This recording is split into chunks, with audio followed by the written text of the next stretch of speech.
Chapter 6. I'd planned to have a Saturday sleep-in. It had been a grueling week of training, like on those weight loss reality show boot camps. One of my foster mothers loved those shows. She'd eat 2 boxes of donuts while yelling at the contestants to work harder. I didn't judge her for that, I just wished she'd shared the donuts. Already, I'd improved. I moved fast and fought harder. But I'd only become a better human fighter. No latent paranormal skills revealed themselves. A whole day off. I had to catch up on study and do boring stuff like laundry, but right now, I wanted to rest my weary body to the limits of my resting ability. Until Brittany ripped the curtains open. I screamed as sunlight flooded the room. If Lucas heard that, it'd add fuel to his vampire theory. I put my arm over my eyes. "What the hell are you doing?" "Rise and shine," Brittany chirped. She sat on my bed. "I need to go shopping today, and I thought you'd like to come along." I turned to face the wall and groaned.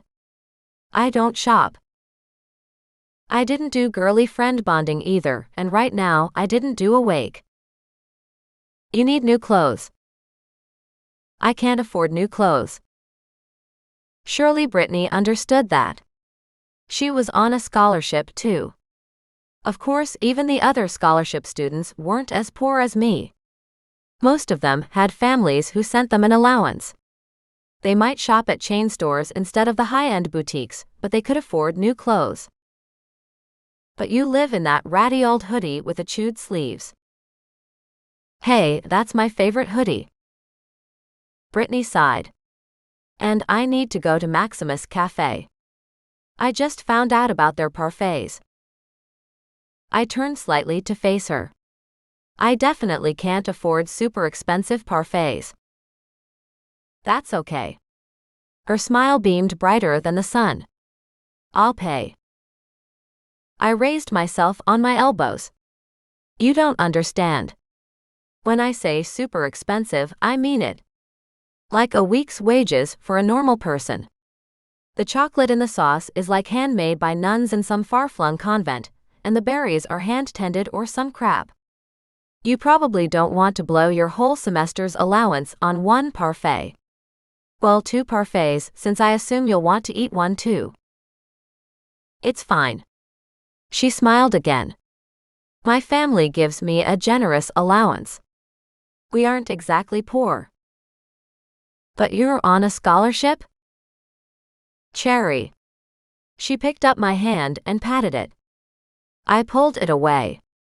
"I'm not a toucher.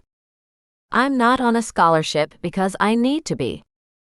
My family wants me to have the extra training that a scholarship at Edgewater provides. It's much more valuable than the teaching at some crappy supernatural academy, and I get to live with real humans." I sat up and rubbed my eyes. Her talking made my head swim. There were supernatural academies? And people took scholarships even though their parents were rich? I couldn't figure this out. "Supernatural academies? You mean like Hogwarts? Why are you here when you could be at Hogwarts?" Brittany sighed.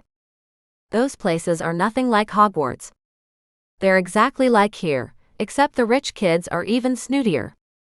It's not like they play Quidditch or have fun adventures. Now. Come on. Parfaits, Cherry. Parfaits." I rolled over, my body aching. "I can't." "I know what you're thinking," she said. "You don't want to take charity, but I've never understood that. People think Robin Hood is a hero for robbing the rich to give to the poor, but I'm rich and I want to give to the poor without any nasty stealing." "No, you're wrong. I'm totally fine with charity.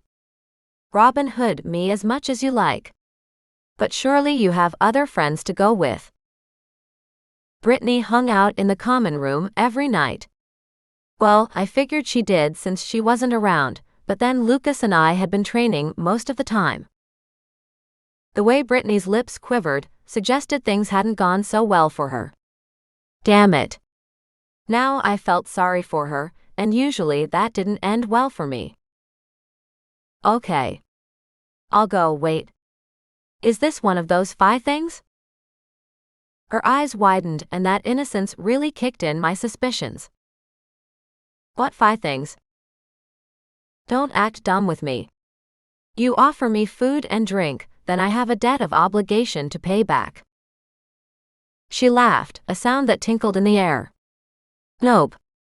You're giving up your valuable time to be with me. You could be studying or having fun with Lucas, doing whatever you do instead. I narrowed my eyes. Shake on it. She shook, and I jumped out of bed. Finally, I'd get one of those parfaits in my belly. The 2 of us walked to town. I wondered if I should have asked Lucas along, then remembered he had plans with Seth, learning to use a bow and arrow. And anyway, shopping and eating parfaits weren't his thing. It's such a nice day. Brittany practically skipped down the road. I noticed when you sprung it upon me this morning. I pulled my hat down tighter over my eyes and adjusted my sunglasses. I did not like the sun. In a totally human, non-vampire kind of way. Edgewater Village was about 20 minutes walk from the school. For a small place, it had a heap of designer boutiques. I guess having rich kids with money to burn made that super profitable. Like the school, the village had protections around it that most people didn't know about. I lingered around stores while Brittany shopped. We even got free cups of tea in one fancy place. I made the most of that. I'd never enjoyed clothes shopping, but mostly she held things up in front of her, and I told her they looked fabulous. Which wasn't a lie. Everything looked fabulous on Brittany. What about this one? She held out a black dress with cherries on it. It was much more vintage looking than most of the things in the store, and not her usual style. It's great, I said without much enthusiasm. I'd lost my will to shop about 100 outfits ago. Not for me, silly. For you. Cherries for cherry, it's made for you. Ah, Brittany, here's the thing. Buying me food is fine, but... I shook my head. Clothes are a whole other matter. I'm really not comfortable with it. Anyway, I'm not sure that dress will fit me. Seriously, I'd only known her a few days, and anything in this store would be so out of my price range, it'd be a joke. Also, that strappy dress showed a lot of arm and shoulder flesh. Not to mention cleavage. That went totally against my under-the-radar mantra. Brittany held the dress up and then looked at me. It will totally fit you. I have an instinct for these kinds of things.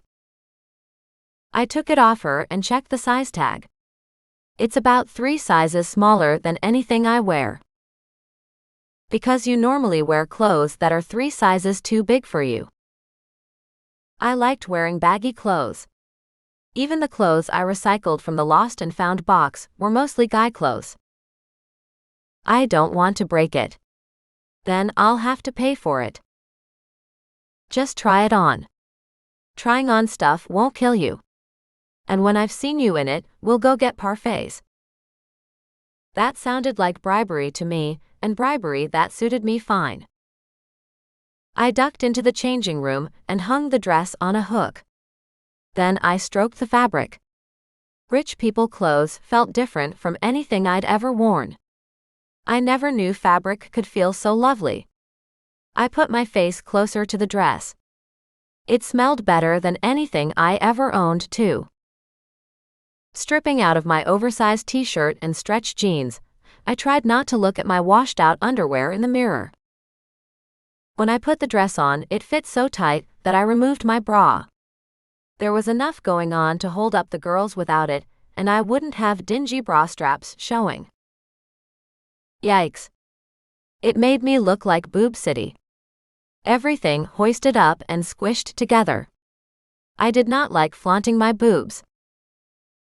I poked my head around the dressing room door.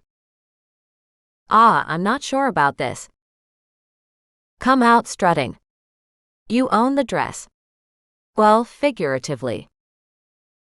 Yeah, there was no being a shrinking violet in this dress, that's for sure. I dug around in the bottom of my backpack. There was a tube of lipstick in there somewhere.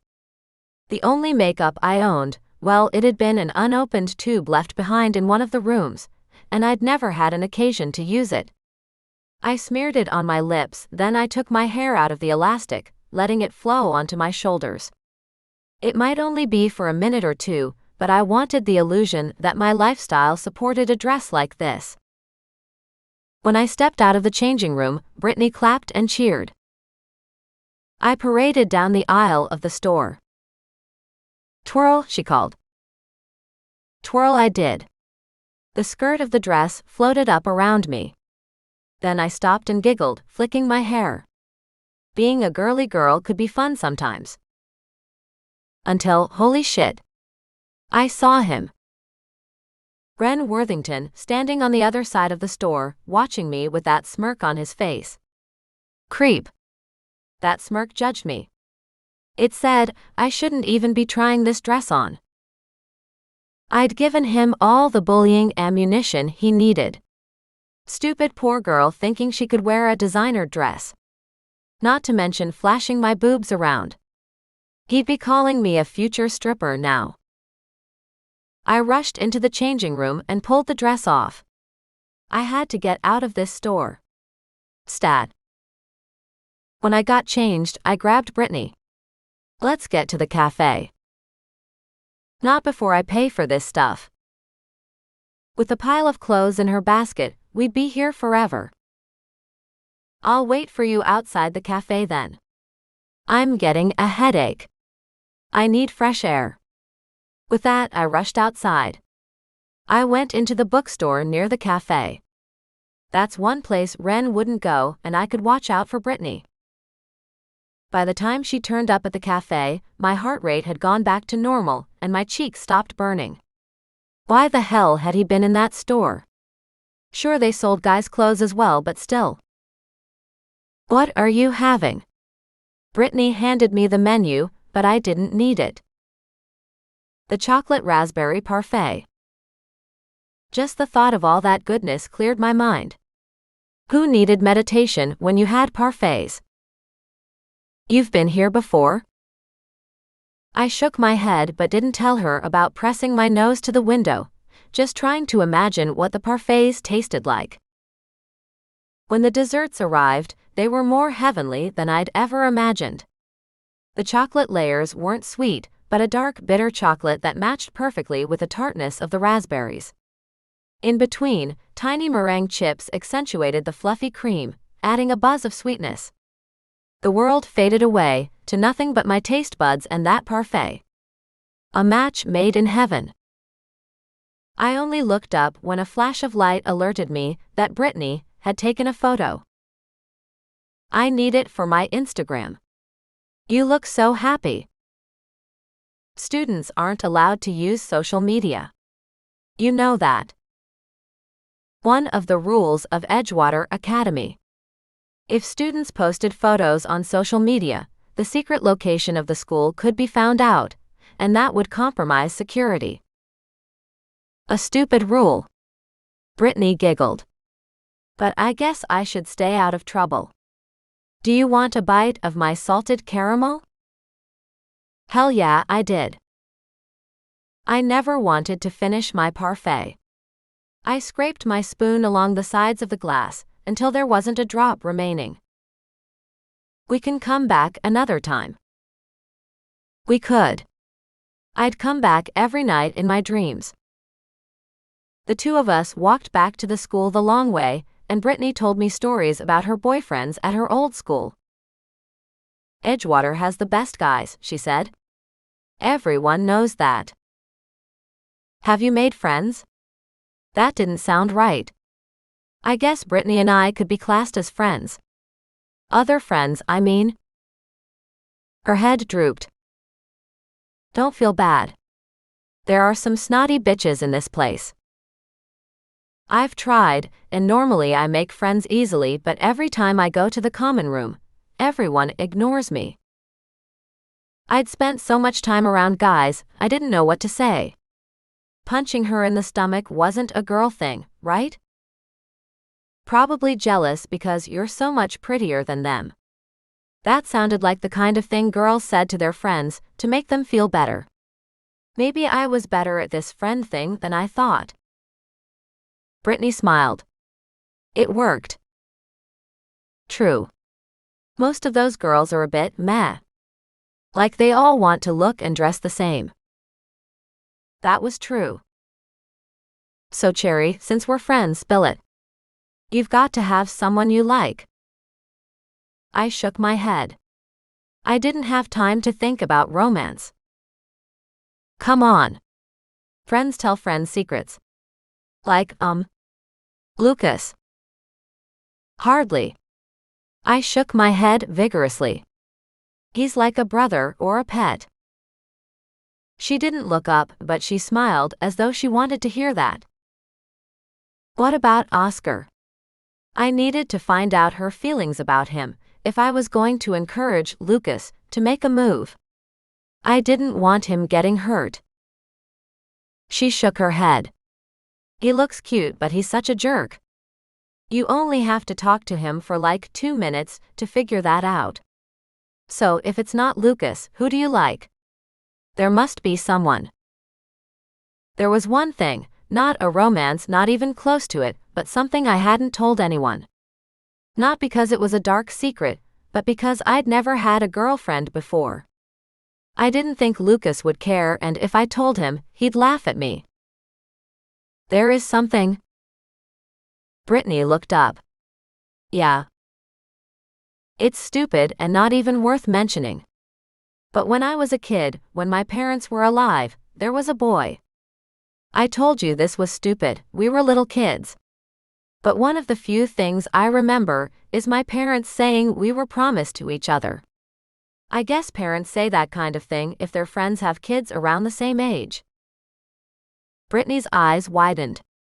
It's not stupid. It's a promise. For humans, that might mean nothing, but your parents must have been paranormal. A promise like that means something. Have you ever looked for him? They died when I was 5 years old. I got thrown into a bunch of orphanages and foster care. I don't even remember what he looked like or who his parents were. Finding a needle in a haystack would be easier. Brittany put her head to the side, studying me. You'll find him, she said. Promises like that hold a lot of weight. When the time is right, he'll turn up. But Brittany would say that. I'd known her well enough to realize she was a hopeless romantic. I guess if anyone was going to believe in fairy tales, it'd be a Phi.